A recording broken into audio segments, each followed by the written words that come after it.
Hi ಸ್ನೇಹಿತರೆ, ನಮಸ್ಕಾರ. ದಿನಕ್ಕೊಂದು ಕತೆಗೆ ನಿಮಗೆ ಸ್ವಾಗತ ಸುಸ್ವಾಗತ. ಸ್ನೇಹಿತರೆ, ಇವತ್ತಿನ ಕತೆ ಬಂದ್ಬಿಟ್ಟು ಬುದ್ಧನ ಕಥೆಯಾಗಿದೆ. ಒಂದು ಸ್ಫೂರ್ತಿದಾಯಕ ಕಥೆಯಾಗಿದೆ. ಕಥೆಯನ್ನ ಕೊನೆವರೆಗೂ ಕೇಳಿ. ತುಂಬಾನೇ ಅಂದ್ರೆ ತುಂಬಾ ಚೆನ್ನಾಗಿದೆ.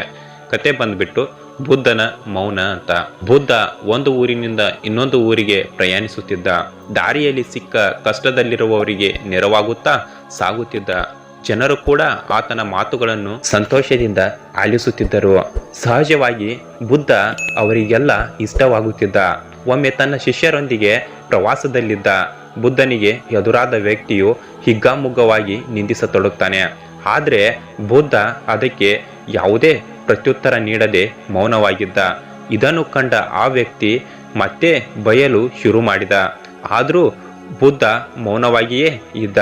ಆ ವ್ಯಕ್ತಿ ಮತ್ತೆ ಮತ್ತೆ ನಿಂದಿಸುತ್ತಿದ್ದ. ಬುದ್ಧ ಮಾತ್ರ ತುಟ್ಟಿಪಿಟ್ಟಿಕೆನ್ನದೆ ಮೌನವಾಗಿ ಶಾಂತವಾಗಿದ್ದ. ಜೊತೆಗಿದ್ದ ಶಿಷ್ಯರು, ಸುತ್ತಮುತ್ತಲಿನ ನೆರೆಯ ಜನರು ಎಲ್ಲರೂ ಬುದ್ಧನ ಈ ಶಾಂತತೆಯನ್ನು ನೋಡಿ ಅಚ್ಚರಿಗೊಳಗಾಗ್ತಾರೆ. ಏಕೆ ಬುದ್ಧ ಈ ವ್ಯಕ್ತಿ ಯಾವುದೇ ಉತ್ತರ ನೀಡುತ್ತಿಲ್ಲ ಎಂದು ಮುಖ ನೋಡಿಕೊಳ್ಳಲು ಆರಂಭಿಸ್ತಾರೆ. ಬುದ್ಧ ಶಾಂತವಾಗಿರುವುದನ್ನು ಕಂಡು ಕೊನೆಗೆ ಆ ವ್ಯಕ್ತಿ ಸಿಟ್ಟು ಕೂಡ ಕಡಿಮೆಯಾಗಿ ಶಾಂತವಾದ. ಆಗ ಬುದ್ಧ ಮಾತನಾಡಿದ. ನಮಗೆ ಸಿಕ್ಕಿರುವ ಉಡುಗೊರೆಯನ್ನು ಪಡೆಯಬೇಕು ಅಥವಾ ಬೇಡವೇ ಎಂಬುದು ನಮ್ಮ ಆಯ್ಕೆಗೆ ಬಿಟ್ಟಿದ್ದು.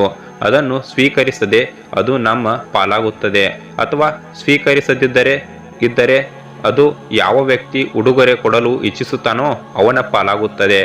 ಈಗ ವ್ಯಕ್ತಿ ನಿಂದನೆ ಒಪ್ಪಿಕೊಳ್ಳಬಹುದು ಅಥವಾ ಬಿಡಬಹುದು, ನನಗೆ ಬಿಟ್ಟದ್ದು.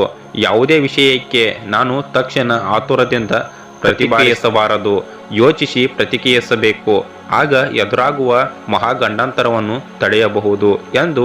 ಇದನ್ನು ಕೇಳಿದ ವ್ಯಕ್ತಿ ಬುದ್ಧನ ಕಾಲಿಗೆ ನಮಸ್ಕರಿಸಿ ಕ್ಷಮೆಯಾಚಿಸ್ತಾನೆ. ಬುದ್ಧ ಕ್ಷಮಿಸಿ ಪ್ರಯಾಣವನ್ನ ಮುಂದುವರಿಸ್ತಾನೆ.